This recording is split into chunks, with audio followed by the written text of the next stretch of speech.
By being able to create content that can then provide people value will feed a lot of traffic, which will then help us feed traffic to the website. Hello and welcome to Shopify Masters, your companion for starting and building a business. I'm Adam Levinter. Today's generation loves to watch their favorite beauty influencers share their secret hacks or try out their latest go-to products. But in 2010, Alex and Mimi Icon's business, Luxy Hair, was one of the first companies to use their YouTube channel as a platform to organically grow their brand. Luxy Hair took off, gaining over 250,000 customers and 3 million YouTube subscribers before being acquired by the Beauty Industry Group, a leader in the hair extension and lash enhancement industry. Alex and Mimi know how to strategize, market, and create community around their products, all while injecting meaningful stories into their messaging.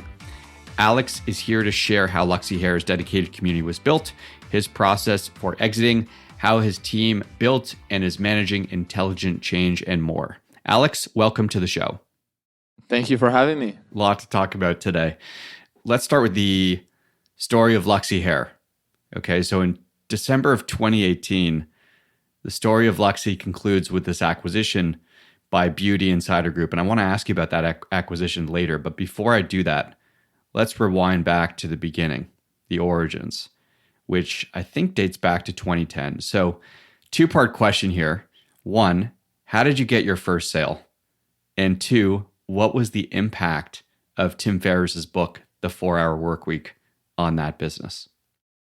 Yeah, for sure. So I'm very grateful for Tim Ferriss with his book, The 4-Hour Workweek, that really, I think, inspired that business and so many other people. I think a generation of entrepreneurs around the world that would think about businesses in a different way. Prior to the 4-Hour Workweek, I think most of us, the rough idea of a business would be, maybe building a team, a business, and then working there for life, and then potentially one day retiring. And what the 4-Hour Workweek did beyond the actual, say, tactics in the book was really changing the mindset of, hey, I don't want to be the fat guy in a red BMW, like having a midlife crisis type of situation. I want to be able to enjoy my life when I'm young, when I have energy. And that's where really, when we read that book, I was probably early 20s. And we're just really inspired to, I want to live my 20s to the max. And it was a little naive, I think, to a certain degree, to hey, I can do this 4-Hour Workweek thing and only work 4 hours a week and then maybe surf in parts of the world and just hang out. But that was the dream. And that's where it led to that idea of wanting to build a business or find this muse that will allow me to live this lifestyle. And so that was kind of the 4-Hour Workweek moment. And then obviously to make that a reality, you have to make your first sale. And as you said, the most important thing anybody can do if they want to become an entrepreneur without having, I think so many people have these ideas of, I want to build, be the next Elon Musk or Steve Jobs or whatever it is. But as you said, hey, just make your first sale. And that's what I often say to people these days as well, is that just make your first $100 and see how that feels, and also see how hard it may be to do that. So for our first sale, we kind of got our first shipment of Luxy Hair, which are clip-in hair extensions. Probably 4 months before that, I didn't even know what clip-in hair extensions were. So it was a fairly fast build-up to going from idea to product, which was inspired by my wife and I getting married and her looking for hair extensions and just being unsatisfied. Which goes to say, if you look out for people having problems and complaining, and I was just lucky enough to be in a room where my wife was complaining to her sister and just overheard her complaining, this sucks, and I just bought this and it's not good, and then I just started getting curious, why are you not happy? What's wrong? And then figuring out how can I find a solution to that. And back then, I was already aware and exposed to the world of Alibaba and be able to find manufacturers directly there. So that's exactly what I did. I went to Alibaba, checked what manufacturers I can find, and then was able to find the product, source it, put it together directly from a manufacturer, order our first, our first order was $20,000, so it was a lot of money for us. I think it was probably around 450 units, kind of split up into different categories and things like that. And when we just got the shipment, a friend of a friend of my wife's and her sister's heard that we have this product, and she was a customer who has this need to buy this product. And she said, hey, I'd love to come check it out. She came to our house, checked it out, and she's like, oh, this looks great. Here's the money. And left. And she just gave us the cash. And I was like, whoa, like somebody actually bought something from us. Amazing. So we're very grateful for that sale. And in our first website, we were one of the first stores in Shopify. But before Shopify, I had a PayPal button on a WordPress theme, and that was my way to make our first sales. And of course, I'm very grateful to Shopify then kind of coming around. And I think we were store number 4,000 on Shopify, which is pretty crazy. And then for a few years, we were top 10 Shopify stores in the world, which is crazy to think of how big now Shopify stores are. Yeah, I think that brings up a couple of important points. One being timing. So Luxy has really become a truly global brand since then. You now have 250,000 plus customers in over 165 countries around the world. But you are also an early adopter of YouTube in addition to Shopify. So do you credit YouTube as being a key factor in Luxy Hair's rise? Major. Prior to us starting the business, I was trying to be a social media consultant in 2008.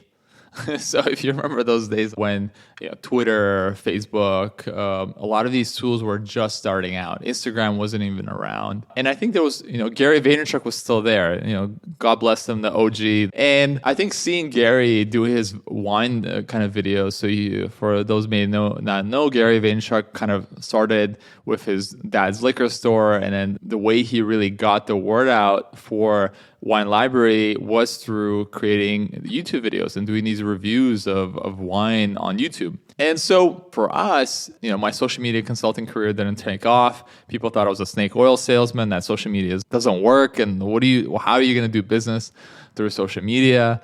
But I really then saw like the future is here. I think similar to how we're now having with AI, when you do come across these kind of fundamental shifts in the way society works, I would say to a certain degree. And I just felt that the way we will consume information is through YouTube and all these other tools.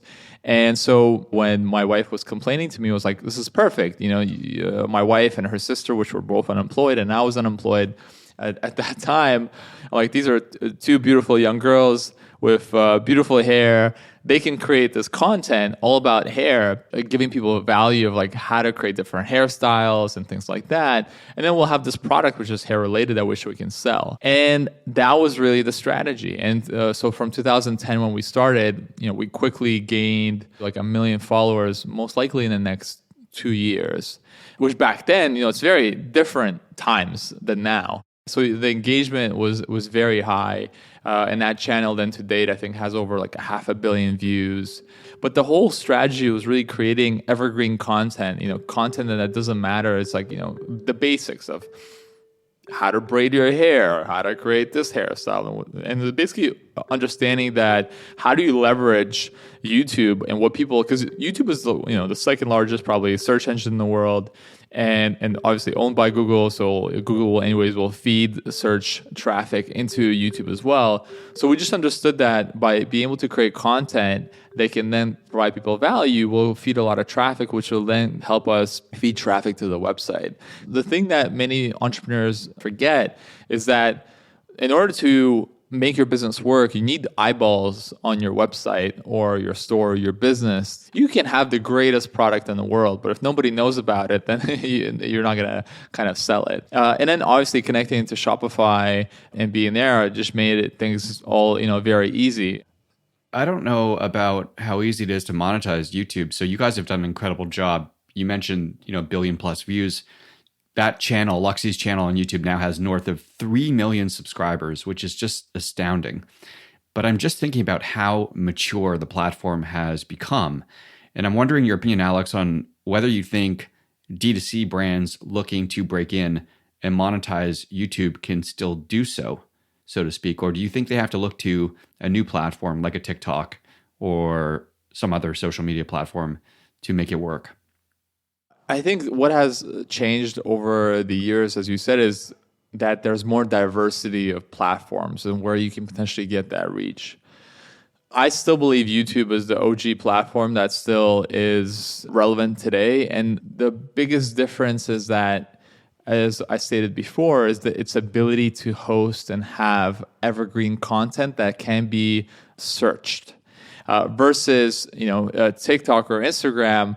It's more based on your interest and feeds. So it's lottery in a lot of these platforms. However, with YouTube, if you're able to create relevant content based on the terms that people are searching for, and you can also see the trends in terms of traffic, whether it be on Google and things like that, you can then tailor to fit your business, what it does, towards creating content around that. And that doesn't mean that it's easy or is going to be kind of overnight success, because I think cracking that content engagement piece can be tricky, and it is also very I think personality focused.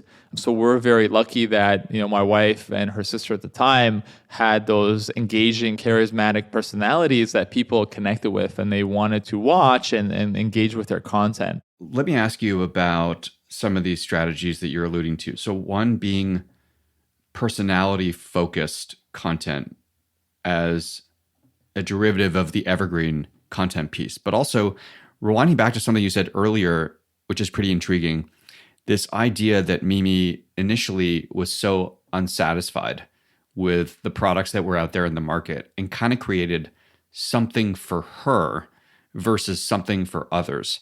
Do you feel like that's a good startup strategy versus, say, doing analysis on the total addressable market and figuring out how to scale and whether there's sort of a mass market appeal beyond yourself?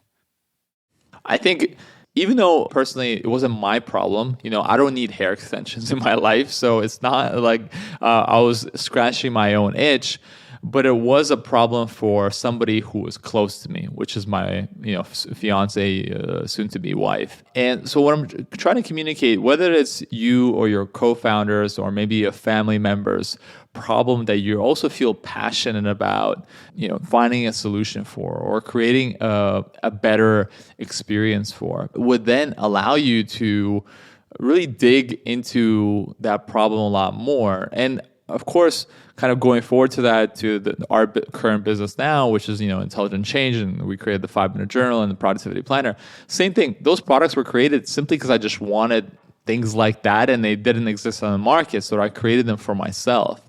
So I'm a big believer in scratching your own itch, and I believe because there's so many people in the world, I'm sure you can find enough people to be able to have that interest as you do in this type of product. I'm joined by Alex Icon. I hope you're enjoying our conversation, and if you haven't already, please subscribe or follow Shopify Masters wherever you get your podcasts.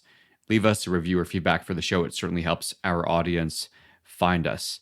Okay, so in 2013, Intelligent Change is born. And oddly enough, there is another connection to Tim Ferriss. In this particular case, though, it's not a book that you read. He actually does a video and pumps the 5-Minute Journal. So what was the impact of that piece of content on your sales? To wind back a bit, is similar to your question before, was Tim Ferriss, once again, has inspired at that time who was going to become my business partner into Intelligent Change to also look for, like, how do I create this Muse business? How do I live this 4-hour work week? And UJ, who became my business partner, started asking around, do you know anybody who's actually done this 4-hour work week thing? Like, is this real or is this like a myth and a legend? And a friend of a friend says, you should talk to Alex. And he's like, who's Alex? He's like, well, Alex, he does, as we just covered in regards to Luxy Hair, YouTube, and all that stuff. And he's like, where's Alex? He's like, I don't know, south of France, probably. He's like, great, that's the guy I need to speak to. He's actually doing it. He's not just kind of talking about it, but he's actually living this life. We then connected, and we both had mutual interests in regards to mindfulness and well-being. And right away, I told him that quickly learning of having that early success with our business, we did 7 figures in our first year in sales. We figured out that, hey, this money thing and this lifestyle thing isn't what it's cracked out to be. And what I mean by that, I know it's hard for people to fathom. I knew if I would be listening right now, like, what is this guy saying? But I grew up poor. So I thought, having money in the bank, driving my dream car, being in exotic locations, having a beautiful partner. That would be like, that's all you need in life. And I quickly learned that it wasn't. And there's more towards our journey to actualize ourselves as humans. And so this is where really the new intelligent change business started. And it was very inspired by, like I said, my then partner wanting to create a Muse business. And then me telling him, dude, create a business that you're really passionate about. So this is where, really the 5-minute journal comes in, and intelligent change, and us then be able to once again utilize the same format of, I think the first person still to promote the journal was my wife, and her having a fairly large following on her own social media channels, and then she was able to push it to her audience too.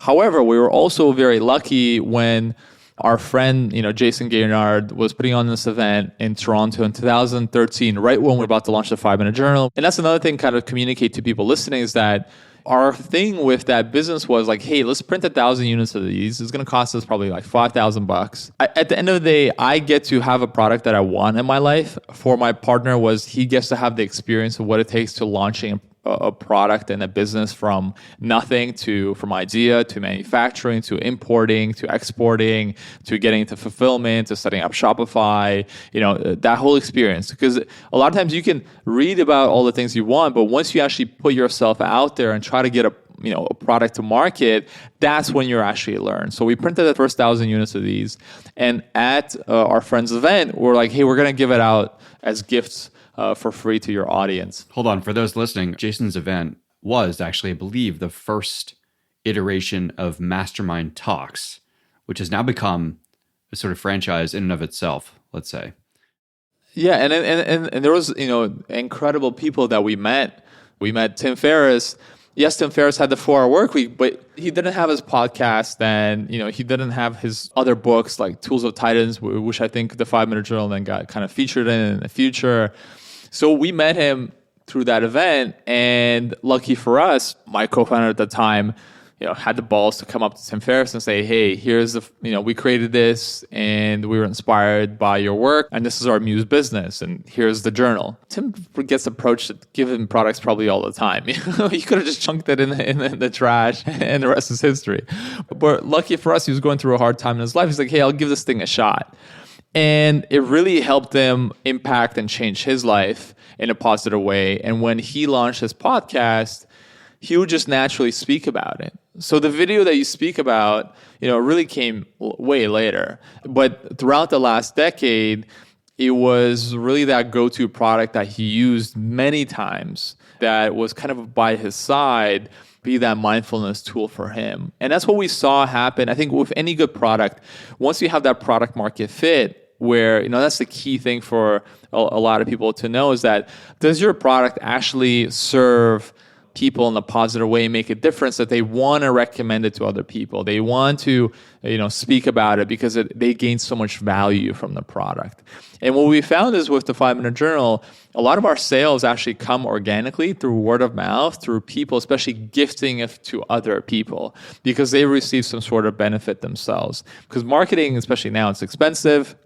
So if you can have your product do the marketing for you, it can really go a long way. And of course, that combination of my wife, Mimi, and Tim kind of speaking about it helped us gain that, 1,000 true fans or then 10,000 true fans very quickly. Yeah. And I mean, since then, you have sold over 1.7 million copies. So let's hit on these products for those that are not totally familiar with them. So for someone that just wants to get an understanding of how to use the 5-minute journal, how does it work? The 5-minute journal, this is another thing. When creating a product, have a simple intention that you want to deliver with that product. So before we even created the product, we said, okay, we want to create the simplest, most effective thing that you can do every day to be happier. We already came up with, in a way, with a tagline that we want our product to serve before we even had the product. Because the goal was, my co-founder at the time was like, he's this guy who would meditate for an hour and journal for an hour. And I was into mindfulness too. But I'm like, dude, like you're pretty much unemployed in your early 20s. You can spend 2 hours on your this morning routine, but I don't have that time. I have a wife, I have a business. I didn't even have a kid then, but I can imagine once you have a kid, you don't have that much time. The average person is not meditating and journaling 2 to 3 hours a day. Exactly. So it was like, how do we create something that's catchy and that's really going to just take you that 5 minutes a day to get all the benefits you can from all this positive psychology research. I'm like a self-development junkie, especially back then, reading so many books, still to this day, listening to so many podcasts like this one and many others. I'm always consuming content and information. However, what I realized is it's not about, consuming information, and you can be the most literate, read person in the world. If you're not actually implementing information in your day-to-day life by having those habits in your day-to-day life, nothing's really going to change. It's great. It's gratitude practice. You lay it out so beautifully. One of the things I was intrigued by is something that you've actually talked about in other podcasts that you've done, which is this idea that at some point your business goes from being a lifestyle business to a real business. And you mentioned, hitting 6 figures at Luxy. There's some other metrics that folks use to define this. But in your experience, when does business become a real business versus, say, something that just serves your lifestyle? I think these days you can take lifestyle businesses very far. There's even, I think, a trend of no employee businesses or one employee type of businesses. And it's definitely possible. I think the reality check that a lot of people need to understand is, for you to net take, let's say, 100,000 from your business, most likely you have to generate over $1 million in revenue. Because for most businesses, if you have 20% EBITDA type of, or kind of that profitability into your business after all the costs, it's a fairly good business, I'll say. 20% is actually fairly good. And a lot of people have this kind of idea, they'll be like, and that's why what I'm trying to communicate, don't leave your day job, or think that you can easily replace, 6-figure salaries with kind of business. Of course you can. The opportunities are there, but the threshold, you have to understand that you'll have to generate most likely 7 figures to be able to replace, a nice high-paying kind of 6-figure, low-paying job overall. The biggest misconception that I used to have, and I think a lot of people have, is like, hey, I'm an entrepreneur, I have my own business. Like, no, you're not really an entrepreneur. You're just self-employed. And like, what's the difference in that? The difference is an entrepreneur is somebody who can genuinely not work in the business. They can step away and their business will be able to function and work without them. That is an entrepreneur. If you can't walk away from your business and for the business to keep generating the money that you have, you're self-employed. And we got stuck at 5 million with our first business, kind of just plateauing there and just staying there for years. And that's where traction came in. We implemented it, started building out the team, then started looking how we can hire, a general manager who then became CEO. And another thing to understand and learn is the truth that I found, private equity doesn't want to do anything.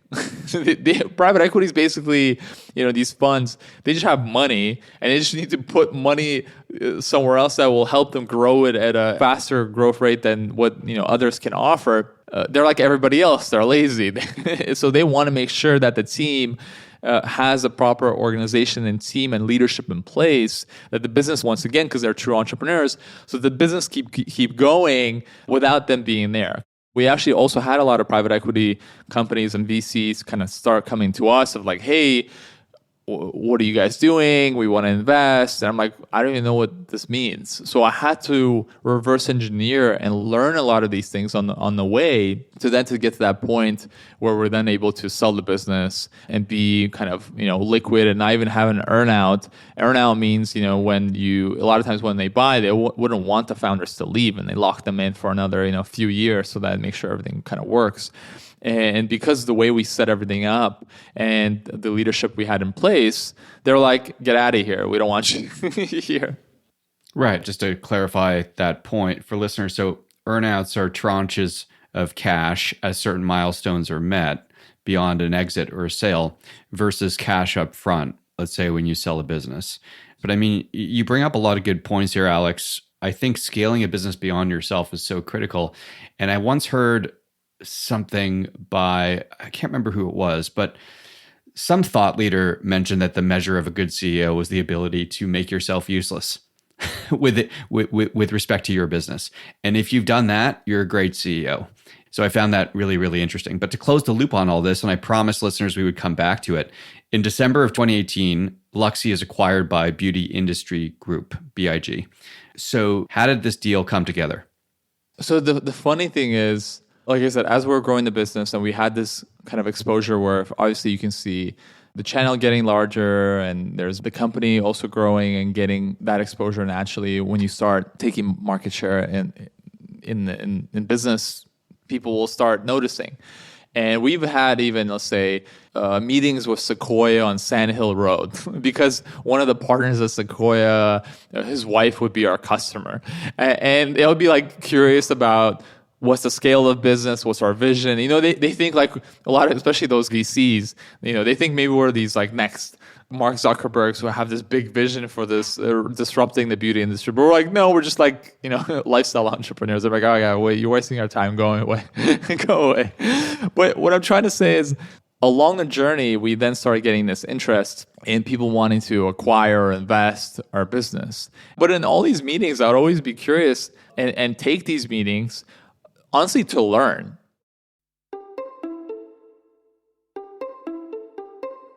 I never feel afraid to be stupid. And I think a lot of people, that's where they get caught up, is that like they think like they have to know. What I've understood over the years is like, don't be afraid to be like the dumbest person in the room and just like ask questions and be like, what do you mean?